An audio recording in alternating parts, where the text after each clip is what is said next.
Picture this. Behind towering marble walls and gold-encrusted gates, a place shimmered with silk, perfume, and forbidden whispers. Candlelight flickered across painted ceilings, while hundreds of eyes, some fearful, some defiant, watched the slow approach of footsteps in the dark. No one outside dared to ask what truly happened within those jeweled chambers. They only knew that once a woman entered, she almost never came out. But what could be so dark, so shameful, that even centuries later, historians chose silence? The Persian Harem, an empire within an empire. It was the unseen heart of royal power, hidden deep inside the palaces of kings from the Safavid to the Qajar dynasties. To the outside world, it symbolized luxury, beauty, and desire. But inside those walls, life was far from the fantasy sung by poets and painted by court artists.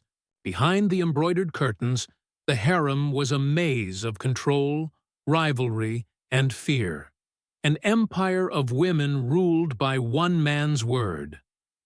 Records of what happened there are rare, and when they do appear, they're wrapped in half-truths and rumor. Even Persian chroniclers, loyal to their kings, avoided describing what they saw. The reason? Some secrets weren't just scandalous, they were monstrous. From hidden executions to the eerie disappearances of favored consorts, whispers of witchcraft, and rituals of silence, the Persian harem guarded stories that could destroy dynasties. Tonight, we uncover those buried truths, the stories the royal Fidurthiham scribes dared not write, and the historians quietly erased. Before we go deeper, where are you watching from? Drop your country in the comments. And if tales like this intrigue you, don't forget to subscribe and hit the like button. Because the deeper we go, the darker it gets. The harem of the Persian kings was not a single room or hall. It was a city within walls. The air itself smelled of rose water and sandalwood, yet beneath that fragrance lingered another scent. Fear. Servants moved silently, their eyes fixed on the floor. Eunuchs, dressed in dark silk, patrolled corridors like ghosts, keys jangling from their belts. Every sound, a door creaking, a whisper in the dark, carried weight. Because in the harem, a single word could mean life or death. The Shah's harem was meant to be paradise. To the outside world, it glittered with jewels, laughter, and the music of sitars echoing across marble courtyards. Poets called it the Garden of Heavenly Flowers. But those flowers were rooted in chains. Each woman inside had been taken from somewhere, captured in war, traded by merchants, or offered by desperate fathers seeking favor. Some were noble, others slaves. Yet once the gates closed behind them, all became part of the same invisible empire. Imagine being one of them. A young girl from Georgia, her wrists still bearing faint rope marks, led through halls brighter than anything she had ever seen.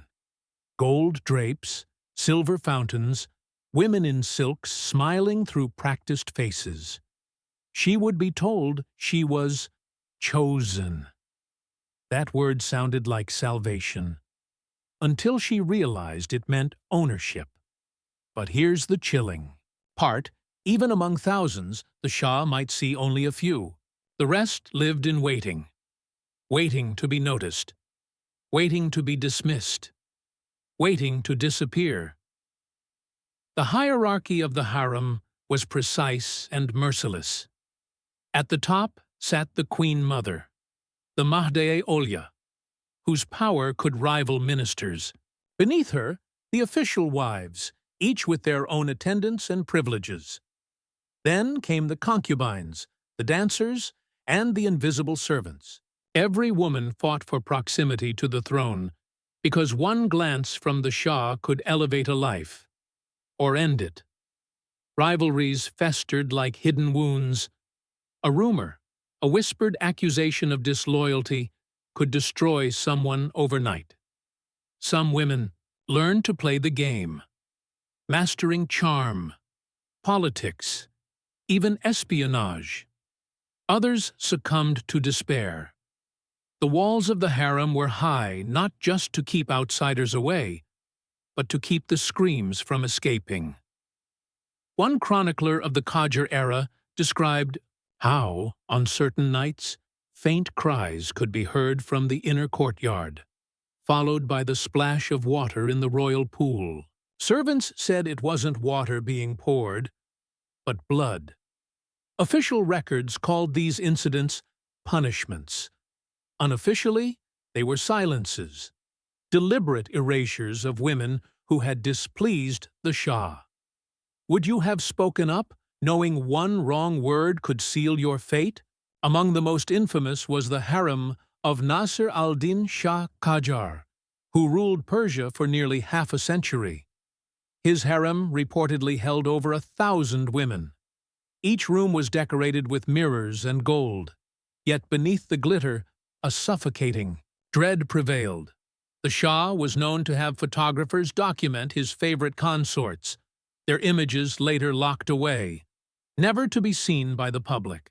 Some say these portraits still exist, hidden in archives, faces frozen in silent rebellion. One of those faces belonged to a woman named Anis al-Dowleh, once a servant who rose to become the Shah's favorite. Her intelligence made her dangerous. She could read, write, and influence decisions, but her power bred enemies. One winter night, a rumor spread that she had cursed another consort. And by morning, she vanished. The official record states she died of fever. Yet palace maids whispered otherwise. She had been poisoned, and her body secretly buried. Beyond the palace gardens, that was the rule of the harem. Beauty was currency, loyalty was illusion, and silence was survival. As centuries passed, the Persian harem evolved, but its heart remained unchanged. The Safavid harem, centuries earlier, had already laid the blueprint for secrecy. During Shah Abbas III's reign, the harem wasn't merely a household, it was a political engine. Many of his closest advisors were eunuchs raised within it, men who had once guarded the women and now guarded the empire. Through the harem's network of whispers, messages traveled faster than official couriers. Imagine it, a secret government operating under layers of silk and shadow. Decisions of war and peace shaped not in the royal court, but in the scented chambers of the women's quarters. A favor here, a rumor there. All guided the fate of nations.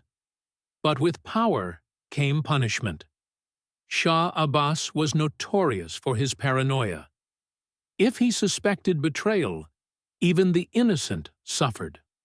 Records tell of a night when he ordered the blinding of his own son, fearing a coup, and later the quiet execution of 2 of his concubines, accused of witchcraft. Their crime? Owning a mirror said to reflect not beauty, but truth. Whether myth or metaphor, the story spread among servants as a warning. Never be seen too clearly. The deeper one looks, the more the line between devotion and delusion blurs. To the Shah, the harem was his paradise. To its women, it was a golden cage. They learned to speak in code, to pass letters in embroidery, to weep without sound. Some turned to poetry, secret verses carved onto ivory combs, or written in rosewater that vanished after drying. Their words, like their lives, were meant to disappear. One poem, recovered from a Safavid relic, reads, "Behind gold curtains, we bloom unseen, our laughter chained, our faces clean. The mirror lies, the heart recalls, a kingdom built on whispered walls. That fragment, scholars believe, was written by a concubine who took her own life. Her name was erased, but her verse remained. A ghostly rebellion that survived centuries of censorship. By the 19th century, foreign travelers began to arrive in Persia, and curiosity about the harem reached fever pitch. British envoys, French artists, and Russian spies all tried to uncover its secrets, but they were rarely allowed inside. What little they learned came from eunuchs, or from the frightened whispers of dismissed servants. One European visitor wrote, "The Shah's harem is less a house of pleasure and more a prison of politics. Its women move like shadows, their smiles rehearsed, their silence profound. Even those who escaped dared not speak."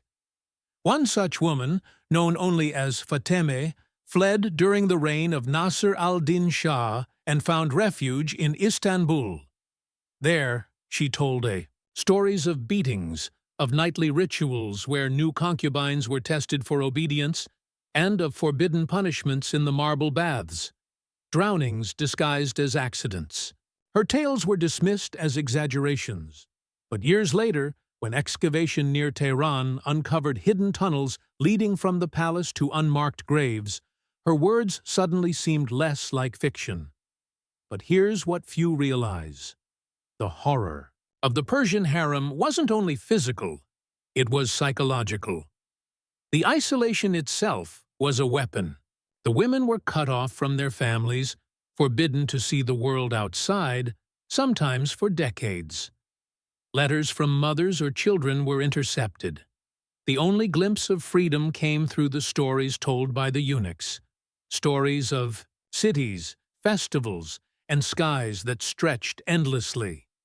The women called it the blue hunger, the yearning to see open sky again. One eunuch's diary, discovered in the early 20th century, recorded a chilling entry. They forget their own names first, then their language, and when the Shah dies, they forget how to live. The harem, in essence, was a living mausoleum where beauty was preserved like a painting, but life quietly decayed. Still, within this darkness, sparks of resistance flickered. Some women used their influence to protect others, to smuggle messages, to quietly reshape court politics. The Queen Mother of Shah Abbas II, Hayassaiden, for example, was said to have orchestrated alliances that kept her son in power. And during the Qajar dynasty, a group of harem women secretly supported the early constitutional revolution, funneling information to reformists outside. Their names were never recorded, but their courage rippled through history, even today. Persian historians debate how much of the harem's horror has been exaggerated and how much was deliberately buried. But one fact remains undeniable. For hundreds of years, generations of women lived and died within those walls, their stories reduced to decoration, their suffering cloaked in poetry. Imagine standing there now, in the ruins of an old palace, the marble cracked, the air heavy with dust. You hear the echo of distant laughter that isn't there. You feel eyes watching from nowhere, and you realize that while empires crumble, silence endures. When the Qajar dynasty finally fell in the early 20th century, the gates of the royal harem were opened for the first time. Journalists rushed in, expecting splendor. What they found was decay. The gardens were overgrown, the fountains dry, the once silken halls littered with broken mirrors.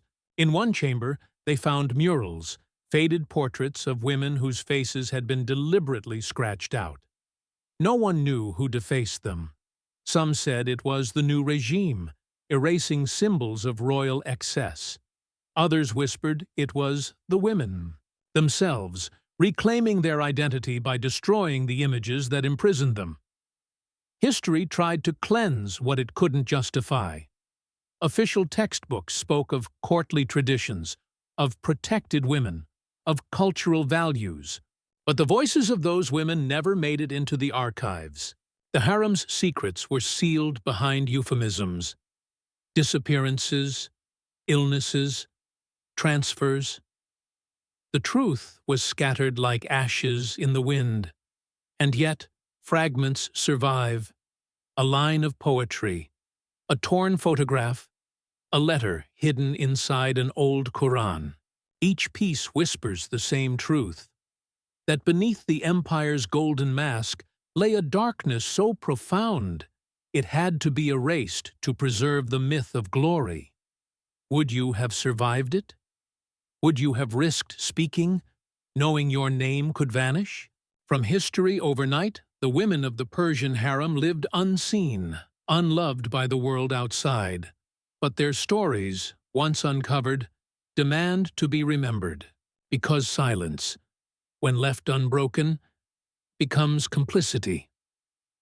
Centuries later, the walls of those harems stand silent. The marble still glows faintly in the moonlight, but the laughter, the cries, the whispered songs are gone. Only the emptiness remains, an echo of the women whose names the world forgot.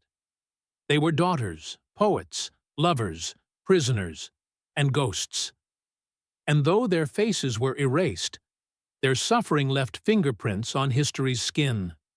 The Persian harem was not just a tale of cruelty, it was a mirror of power. It revealed how beauty could be weaponized, how silence could be enforced, and how entire generations of women could be written out of memory simply because their stories were inconvenient. Even today, in many parts of the world, walls still rise around women. Different walls, perhaps, but built from the same fears. So as we close this chapter, remember, history's silence is never empty. It's filled with the voices that were not allowed to speak. If this story gave you chills, make sure to subscribe and ring the bell icon. It helps more hidden histories see the light. And tell us in the comments, which forgotten truth should we uncover next? Because the past never truly dies. It only waits to be heard again.